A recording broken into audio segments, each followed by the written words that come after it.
www.potonapoto www.potonapoto.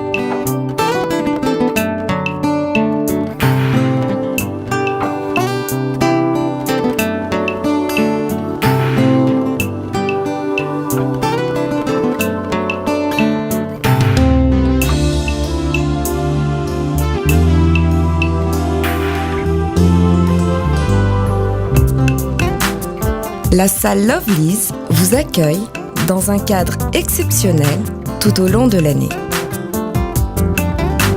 L'organisation de vos événements prend un temps considérable. Chaque détail a son importance. Lovely's sera à votre écoute et saura vous conseiller pour faire de cet événement un moment précieux et inoubliable.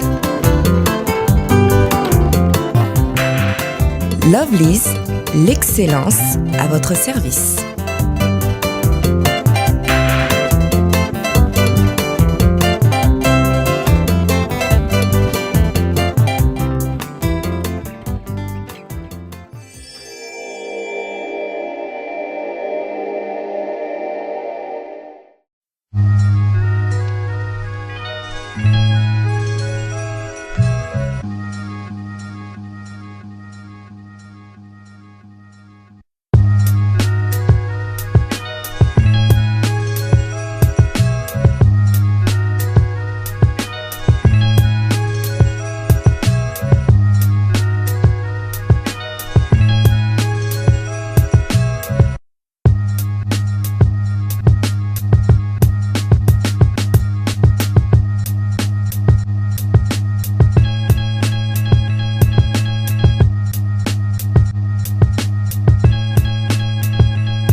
Chacun reçoit quelque chose qui sert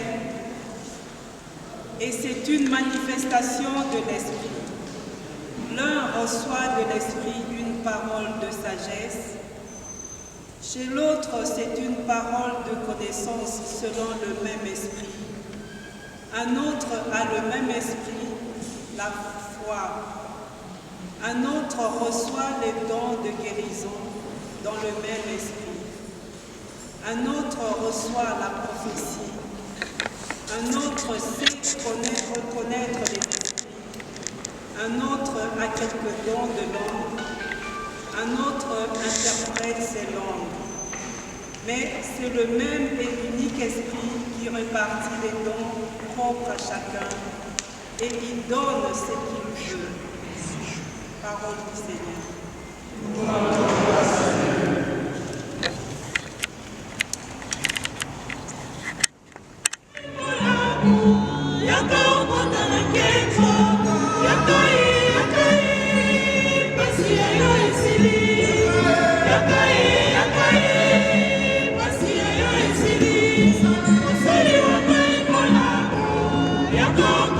Yeah.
qui croit en moi, même s'il meurt, vivra. Alléluia. Matteo a commis.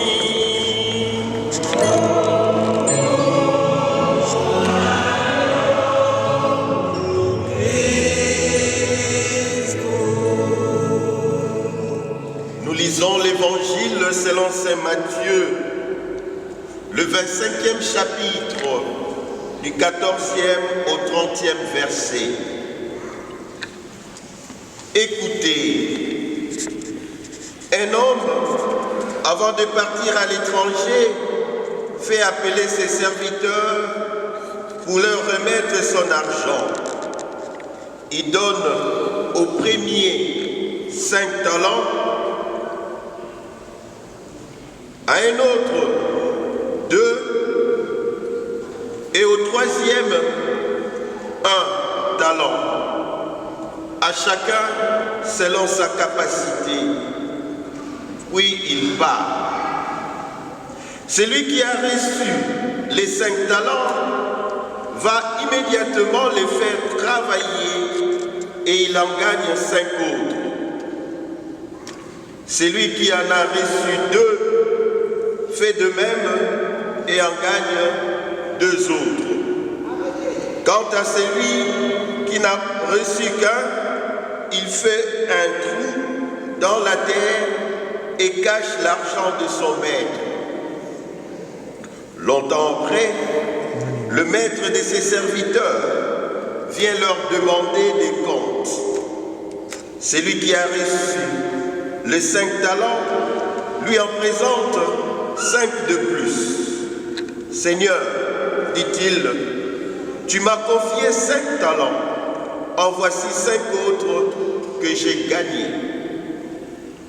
Son maître alors lui déclare, très bien, bon et fidèle serviteur, tu as été fidèle pour une petite chose, je te confierai beaucoup plus. Viens partager la joie de ton maître. Celui qui a reçu les 2 talents s'avance à son tour. Seigneur, dit-il, tu m'as confié 2 talents, en voici 2 autres que j'ai gagnés. Son maître en répond, très bien, bon et fidèle serviteur.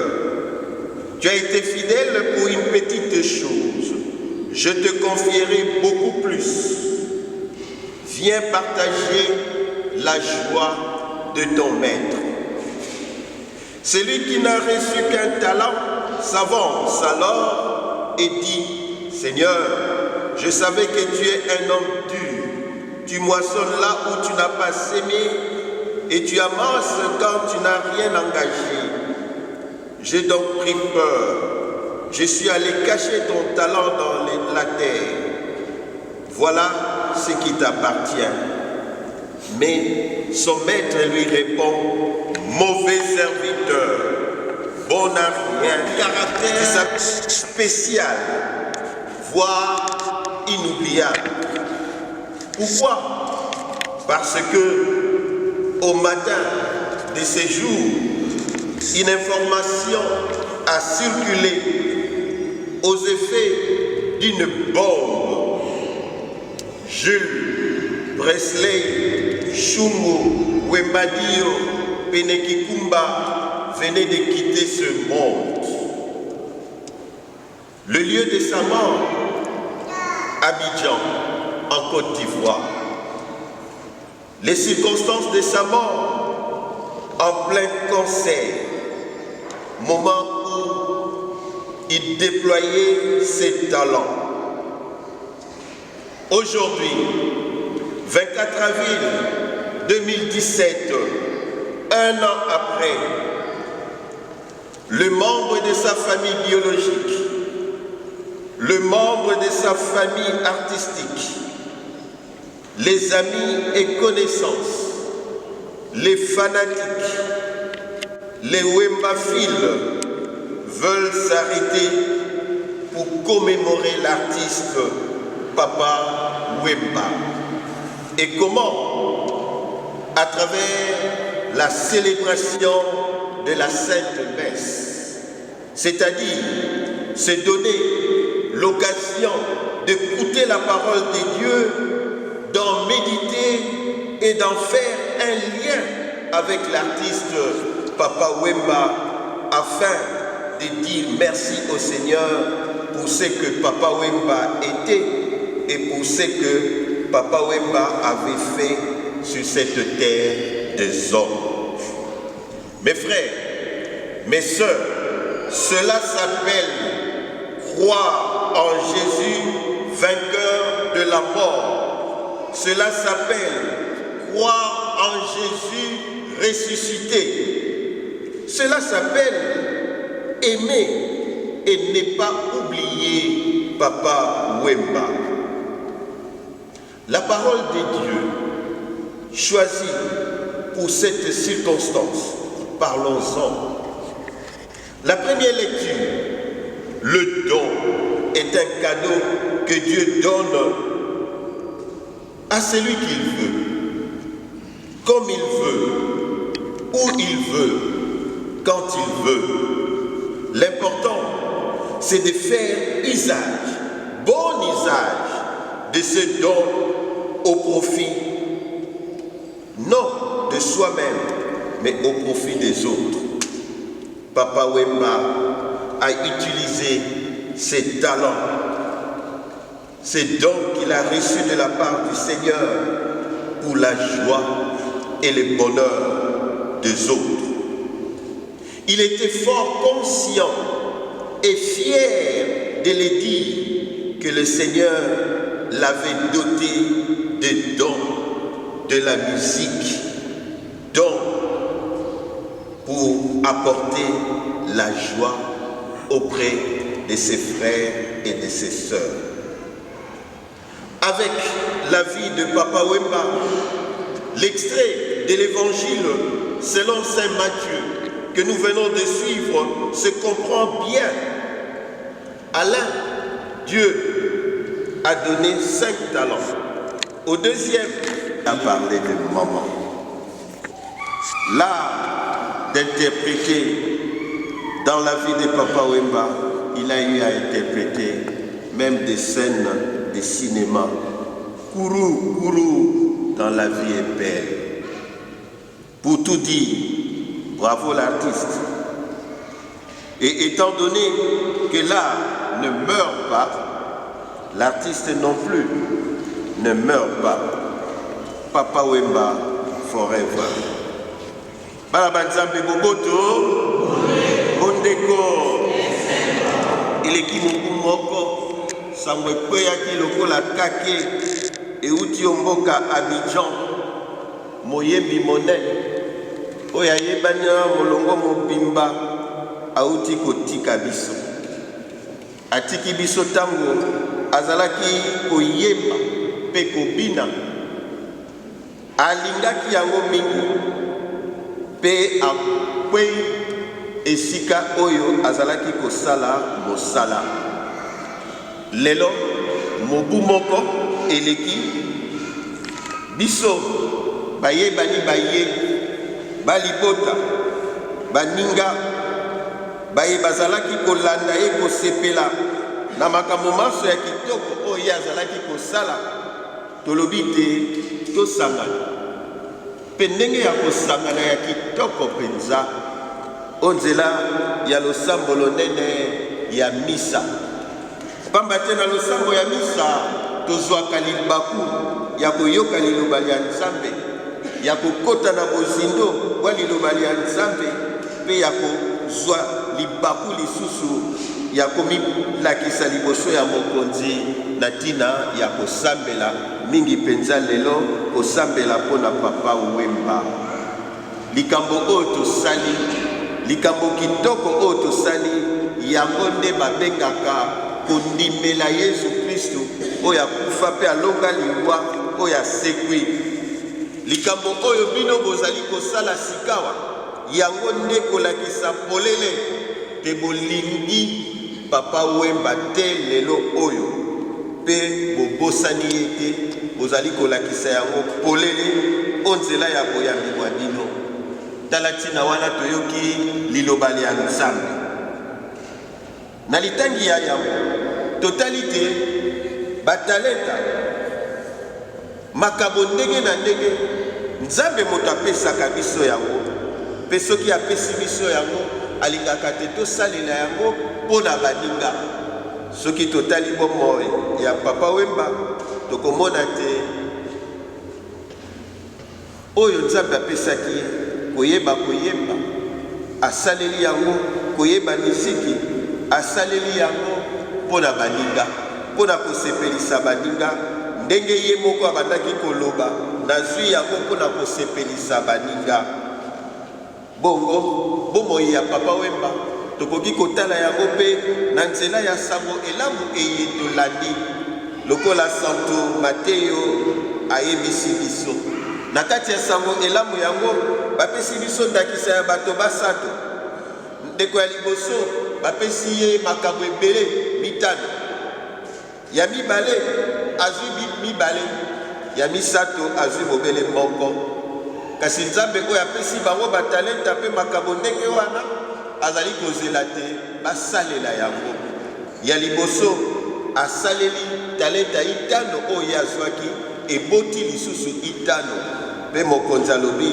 yo mosaleli malamu yaka oizwa esengo elongo na ngai ndenge moko mpe na moto ya mibale oyo azwaki talenta ibale abotisi mpe talenta ibale mosusu asepelisi mokonzi ayebisi ye yaka osepela elongo na ngai mpo na mosala kitoko yo osali mpe ndeko ya suka oyo azwaki talenta se yoko ye abangaki akei kobomba yango asepelisi mokonzi te soki totali bomoi ya papa Wemba tokoloba te ye azwaki epai ya nzambe batalenta mpe abotisi yango mpe asaleli yango tokoki kotanga talenta ya koyemba ayembaki abimisaki mongongo na ye tokoki koloba te azwi mpe na nzambe talenta ya kobina ayebaki mpe kobina tokoki koloba mpe te azwaki talenta ya kozala moko ya baye basalaka bilili bya sinema ye mpe asalaki yango na bomoi bwa ye tokoki kozwa batalenta ebele kasi oyo ye azwaki yango mpo abomba yango mpo na ye moko te abotisaki yango mpo te bato banso basepela soki tozali awa totondani awa ezali mpo ye asalelaki batalenta na ye mpe tomonaki yango tosepeli ye mpe azalaki moto oyo azwi makambo kitoko epai ya nzambe mpo na ye makambo ya nzambe asengelaki koboma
Kristo awe asilisi liwali ya biso asekwi biso banso tosekwi elongo na ye yango wana o mokili mobimba bato batondi na esengo ya pasika bakosepela banzelu banso balikolo bakoyembela nkembo ya yo bakoloba ntango iso yo mosantu yo mosantu yo mosantu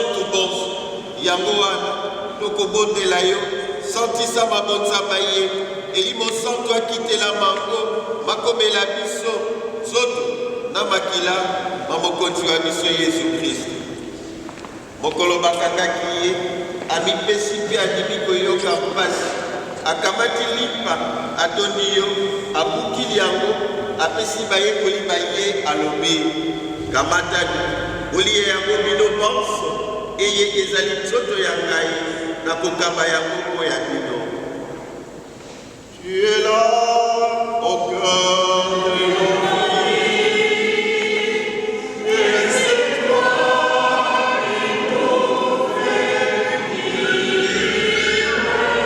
Tu es là au cœur de nos vies, viens vivre.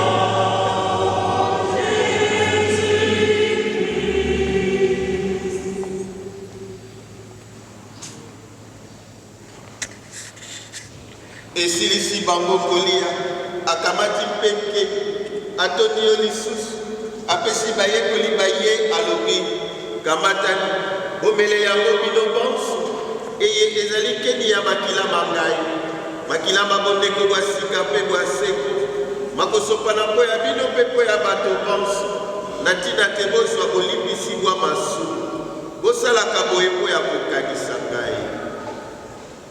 Tu es là au cœur de nos vies, et c'est toi qui nous fais vivre. Tu es là au cœur de nos vies, viens vivre Jésus-Christ. Cristo a sécurité.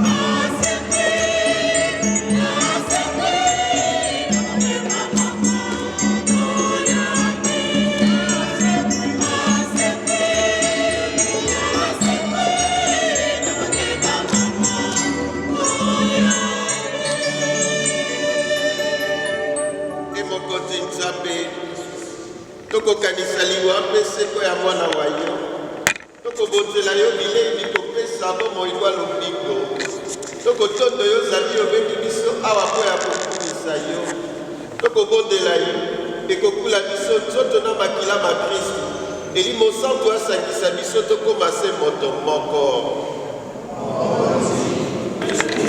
wembadi yo azalaki na biso omolongoli onse eye eleki mobu moko obengi ye epai ya yo na batisimu awaki liwali ya ye bongo asekwa mpe sekwa ya mwana wa yo okanisa baye banso batikisi se eye oyamba bango mboka yo bamona elongi ya yo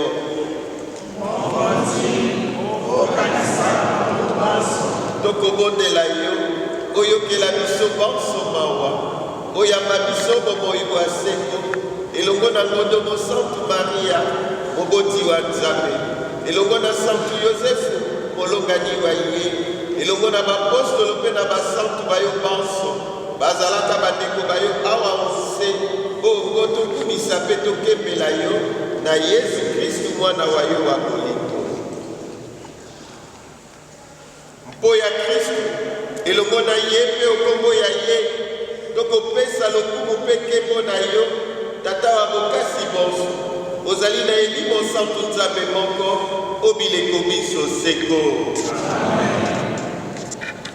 yesu na bolingi bwa esuka te apesi biso maloba kitoko biso baetondimi yesu tozongelaka maloba mayema uti epai ya yesu kristu mingi mpenza soki ezali losambo lokola mobikisi atindi mpe atei biso tokoki koloba boye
Maman chérie, on est ensemble. Les castors.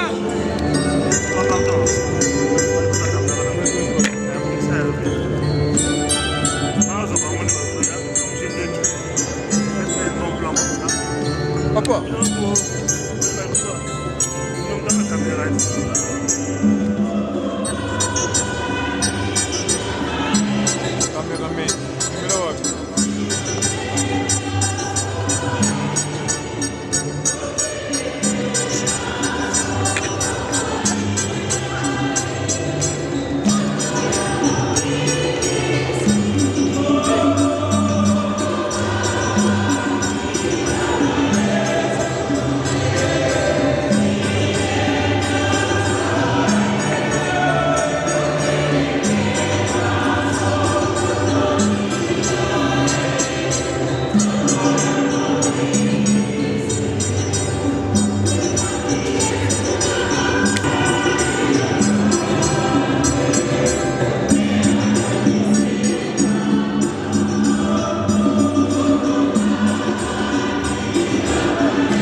vrai que ça a été toujours difficile dans de telles circonstances pendant que tout le monde sont en train de se rappeler de la mort qui a été brusque, inattendue bien sûr, parce que la mort n'a jamais signalé sa présence. Ça nous prend toujours au moment où nous ne croyons même pas que ça peut arriver. Mais le mot de circonstance que je voulais encore partager avec la communauté congolaise aujourd'hui, je voulais juste dire comme l'un des historiens congolais, en l'occurrence M. Prosper Tatanzonzi, qui a toujours dit il ne faut pas qu'il y ait aberration de l'histoire, il faut qu'il y ait une vérité. Si je peux dire ceci, pour notre bien-aimé le frère Gilles, Papa Wemba, que nous connaissons tous, il restera toujours dans nos mémoires et il restera aussi celui qu'on a toujours dit et nous continuerons toujours à le dire, la star de génération en génération. Personne ne peut le contester. Si on peut parler de l'artiste, c'est vrai, il est devenu vraiment, dans notre pays ainsi que partout dans le monde, patrimoine culturel africain et congolaise, pourquoi aussi pas planétaire, qui a marqué sa génération et son époque, créateur et initiateur, inventeur bien sûr, révélateur de plusieurs artistes, fondateur de l'orchestre Viva la Musica, ambassadeur de la paix auprès de l'UNESCO, partenaire de plusieurs ONG africains, chrétien pratiquant qui a reconnu Jésus comme Seigneur et Sauveur, que je fus aussi son encadreur spirituel, que beaucoup de gens reconnaissent que Papa Wemba était aussi à côté du pasteur Francis Lula, qu'on appelle le leader ambassadeur de la paix, à qui j'ai beaucoup considéré comme artiste, et son image restera toujours l'image d'une personne qui a combattu l'injustice, qui n'a pas voulu le racisme et qui a été aussi le défenseur des pauvres. Il restera immortel au cœur de tous ceux qui aiment la musique et la paix dans le monde, surtout ces mélomanes et ses empreintes et sa pierre qu'il a ajoutée dans la musique. Il restera et on citera parmi des grands, il sera toujours cité le père de la rumba africaine, que son âme repose en paix, vive l'artiste. S'il y a aussi des remerciements, voilà ce que nous pouvons dire. Il y a contribué pour que cette soirée et que cette messe aussi soit liée, que l'Éternel se souvienne de vous. Que Dieu vous bénisse.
La main d'un bon jour de cette esprit.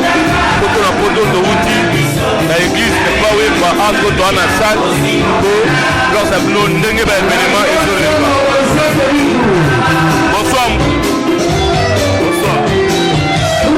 Bonsoir. Nous allons qui na église ne pas weba entre toi na salle. Là nous allons yango pour la watoto ba otala yo.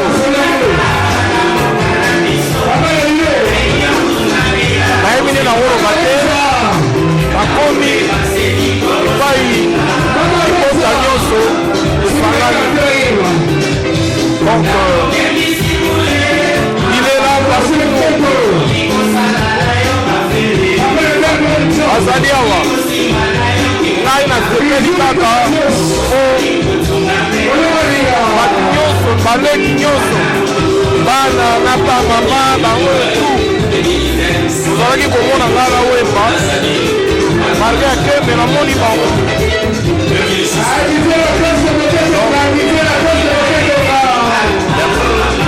tokomona ya Christian Lakwasa azolela papa wemba les mêmes jours mpe alelaki papa wemba ya Christian Lakwasa mboni ezala Christian Lakwasa nana Claudie Kinwa peti nanga mwana bwala sot bagi na mulu mwana bwala tozawa mwana matala papa wemba yana biso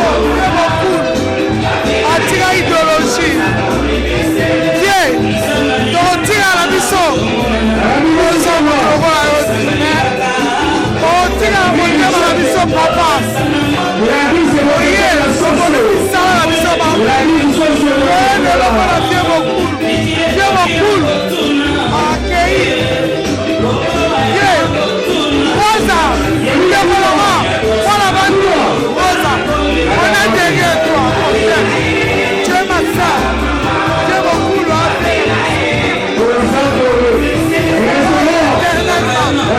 opasaki papa wemba toye tokuti eglise toyeba mamilosia mpona to honore lelo ezanga kisa ya kwasa ye pesa mbotela ndiakos pesa mbotela ana mania pesa mbotela chacun satu pesa mbote odila sakosi pesa mbote na nene touré pesa mbote bazebele merci toza mama na biso mpe kodili kinwa tomoni ye balati liputa bawemba tolela papa wemba boni me là ça va mais la fête avec okulu bakosala yango boye te esopi bato aviva po fete esili te eza elo teti lelo ti lobi bowena okufala osepelisa bino conseil ni opesaka bato aviva conseil na kopesa bango fo bazala chantier na moto abimisaka bango bapesa yo ner na ndenge ya solo oyo eza sabotage. Merci beaucoup boyoki me odili kinwa ndenge alobi oyo eza sabotage balobi avec DJ Miel abi le meilleur de Paris DJ Miel ya bamiel au niveau quoi Bonsoir. Boni Nzela, il est l'équipe bien. Bonsoir. C'est là l'équipe de mon Kitoko. On dit loin. On va t'en dire suite. On va vous demander de ne pas. On va bien Mando. Là, on va le 24 on va vite. Excusez-moi de l'enlien. Voilà. Mais vous là, message dit non, Nango. Je vais ça tout à vivre. Je vais dire que tous mes collègues sont musiciens. En tout cas, plaisir, Nanga. Plaisir, Nanga, c'est comme ça. C'est mon gars, mon gars. Abi, dans mon pays. Je vois dans mon gars. Mais je vais te demander mon avion là-bas. Mais ouais, c'est un plaisir à l'élan. J'ai mon image avec beaucoup la tenue. Et ma maman. Ma maman m'a dit que tu as prévu la souka. Tenez-moi un rouge. Blanc, blanc. Abi, zélan. Il y a un autre dans le cas, zélan là quoi. Dans le même schéma. président moi yango d'ailleurs biso tozosala yango le 6 toza Bruxelles toza plaisir yango bientôt même eloko esali na Paris wana genre esama na Hollande nakoya bana Allemagne nakoya bana lola ezali ana bana longayo aye alingana nendaka esika pasi ali nalelanga baninga elongo nalelanga na baninga elongo merci babi leader na bango leader na bango bon bien la mine donc malgré ce monde la tête la mine mais tozala biso olinga oya otalanga te nayebi te pourquoi lembe kufa mais tomoni yo na inane ya papa Wemba message nio oza na yango mpe jour lelo emakaka yo nini journal lelo le 24 oyo biso baartiste tokoma koconsidere yango neti mwa hymne national na biso momwe ata lobi ntango nabetaki ntango ekomaki minuit basapere bayaki natiaki minute ya silence epuis nabeti baddernier coup de sifflet na bami ya mort mpona olakisaka ke toza ensemble na vie beaucoup aza bien na biso na mama monda moduki biso bamisia twanobosana ye te chaque fois ezala le 24 twanosala yango kaka boye yango moni présence na kaka na kati ya makambo vraiment toza ensemble na famille na bamasa na makambo tu mpona vie beaucoup le 24 nyonso ebandoleka nango kaka c'est gentil merci Lamine toujours merci beaucoup Babi côté image image de Paris tout le meilleur côté image tout ensemble là on est dans toujours tous va kulutu oh vraiment papa ndaki na papa Wemba ndenge zalaka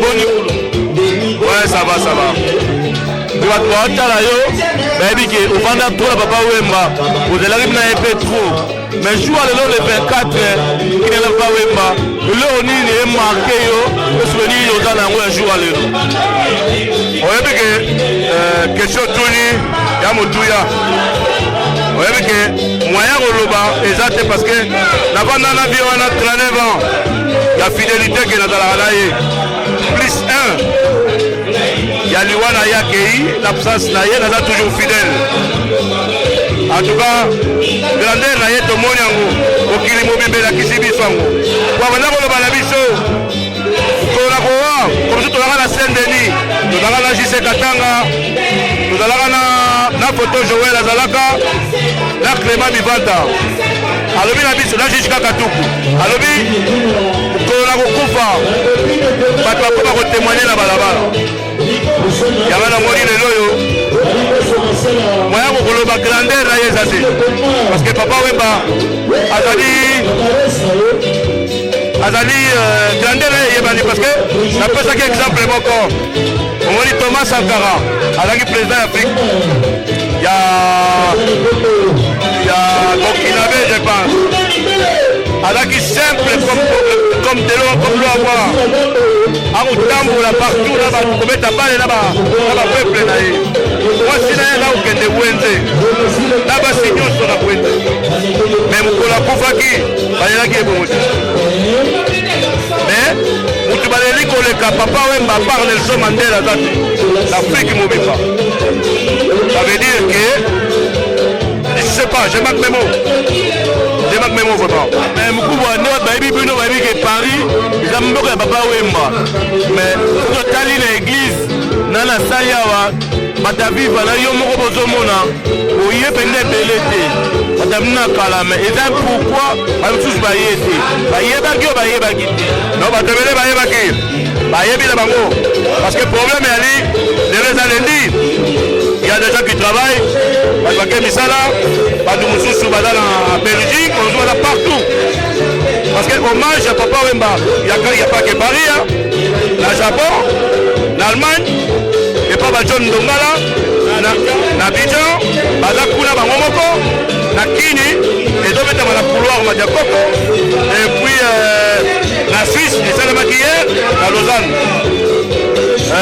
na nini ona na Irlande epai ya badozo kuna mpe esalami et voilà eza eloko ya kokamwa mpe te parce que lelo eza lendi c'est normal que bato mosusu bake misala yo ebika mboka mindele tobandi atoyebi okodala papa na kufi na ntongo na mpoka bayebi soki ezosala mosala c'est comme ça merci beaucoup il y a pas de souci na napesa petit na ngai côté image mwa basalama ya to parce que ayebi mosala na ye soki alobi ayebi mosala na ye te na travaille na ye pendant deux eloko moko mibale misatu boye en tout cas vraiment bravo bazomérite bapeti ya boye bakende mosika merci derrière voilà toyisi bino tomoni susu moko ya bana papa wemba pile petit na ye oyo azalaki na ye Dadi Soso. Bonsoir. Bonsoir. Bonsoir. Dadi Soso bato bazomonaki lelo inane ya papa wemba le 24 mokolo oyo akotaki na mabele oyo akufaki me nayebi te jour ya lelo mpona yo Dadi Soso etaki pire petit na ye mais jour ya lelo ezalaki eloko nini mpenza mpona yo ozomona yango mpe ndenge nini? Ce n'est qu'aujourd'hui j'ai compris qu'il est parti. Tout le temps je ne croyais pas qu'il était parti. Jusqu'à présent il ne m'a pas appelé, donc j'ai compris qu'il est parti. C'est très difficile pour moi. On essaie de faire avec. Heureusement Dieu est avec nous. Le message nous peut salam na mwasi na ye oyo atikali. Si wana aza mère na biso tozalaka na ye tout le temps olobaka kaka biso to bamuzikana main dans la main mpo azalaki moto ala pe alingaki bapolémique te. C'est un monsieur bien respectable. Merci beaucoup. C'est moi. Voilà. Babi toza pe na papa Yoyo Trésor Ngando En live, en direct. voilà en direct na Trésor Ngando papa Yoyo boni papa Yoyo On est là jour mawama mon abiso wa pa kaida akaida baza toti voyage toti Suisse tozonga lobi na butu makasi do ba misusu ba voya te balali ngalo kwa bika ngana 4x4 yango naza voilà. Bamona Trésor Ngando directement bamona Akaida bamona papa Wemba mais nayebi te jour le 24 nayebi te ki ele papa Wemba etaka yo Trésor Ngando ozozwa ngo ndenge ni mpona eza jour mama te tanza lela na tongo na lamuki na tongo netika jour wana oyo ane passé ma miso na papa kenda place aza azala ma à l'aise azala bien ayeba mosala oyo asalaki bafui nango bapeti na ye tomo obeta bandule tosala baalbum bapekisa biso parci parla to obeta baplayback donc vie place aza son âme repose vraiment en paix aza à l'aise nzoto na ye molimo na ye nzambe azwa yango azala vraiment à l'aise po biso towa mpona ekolo biso otrahisa te j'étais avec papa je suis toujours avec papa je suis pas mpona landana babikedi babonus ya mike oyo esalanga rien na vie na moi je suis papa Wemba naosala kaka makambo ya papa Wemba nake naza oyo nakenda kuna nalia kuna nalia chez voisin lokola biloko mpona biso esangi to ebelaki na retard oyo eloko elia kuna non moi c'est Trésor Ngando papa yoji mwana ntsuka papa Wemba voilà. Merci beaucoup. Je représente pour lui à la vie à la mort papa Wemba. Merci beaucoup.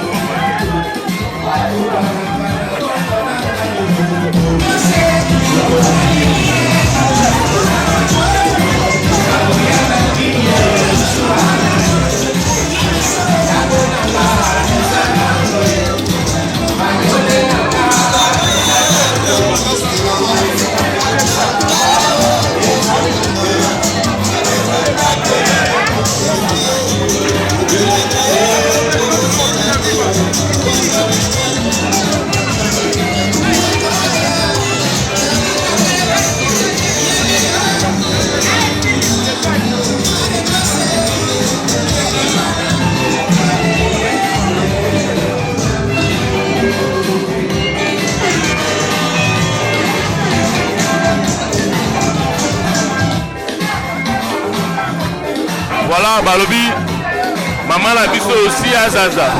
Oh lelo, azwi idée ya kosala lisusu kosangisa bato na Paris mpona une année ya Papa Wemba atie kolia ofele komela ofele mama na biso osi azaza esiko toza bato normalement bafutaka mais ya tie yango gratuit kolia komela gratuit tozabisaki idée ya kosala une année ya Papa Wemba mpe na église mama na biso yeyo balati Papa Wemba mama osi azaza boni kaka bomona nde tolela papati ayakisi lobake wana aza ya ngai tana otya bokerekere ye mpenza omoni mosala na osala oyo ye mutu atindeli nga nasala ayebisaki ngai mami nalingi osala sumwa oyo teka masanga okozwa mbongo yango mpe nazwi mwa 1 euro yango nakanisi mama osi azaza bato balingi bayeba bayebi ke jour lelo to basangani ya mpo na yo kolia komela mpo na yo mais ide wana eutaki yo wapi ide euta te ezali na motema te taka oyo akei naolela yango te Papa Wemba ye naleli ye kalosi ye oyo akende aza yanga kere ye tina okufa naobosala message nyo opesa na bana viva tu batikali message nyo opesa na bana viva tobosala papa te bato so azala bakuni mutu bobosani ye me ye tokobosa ye te merci bona za bino oyo basaper ya Paris oyo bazokonfirme bango mpena balati yoyo bazona yoji bazona Papa na bayoji lami service malanga parigo parigo oyeba tutu baomona yo parigo na église pine na Papa Wemba nayebi te jour ya lelo vraiment lami yo bakoyebi ntango na nkulu akufa nakende kunda tina kisi nakende tina songa nalobali yango lelo eza inane wale nkulu omatoza awa na Paris baza awa yango topeti nouvelle collection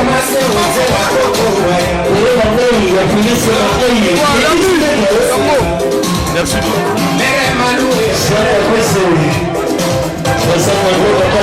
babi toza na nzambe na bango nzambe na bango nikesi bayaba nzambe na bango koma philippine okonza yotie okonza voilà papa yoyo nzambe na bango nalobi apondiki nzambe na bango message toza na yango mpona Papa Wemba inane na ye message ya mangoti alobaki tolelesi yango moi bato na piste yo ndeko nango oyebi yango oyebi message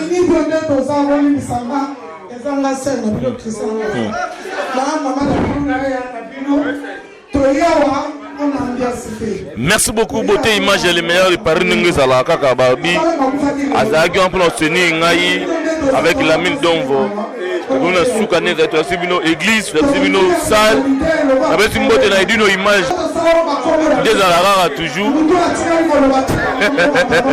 nde ezalaka kaka toujours napesi mbote na baoyo yanga mbara kusia masidodo mpe na nga aron bitoka salon plan medi motema mama Brigitte napesi bienvenue motema mama Verome en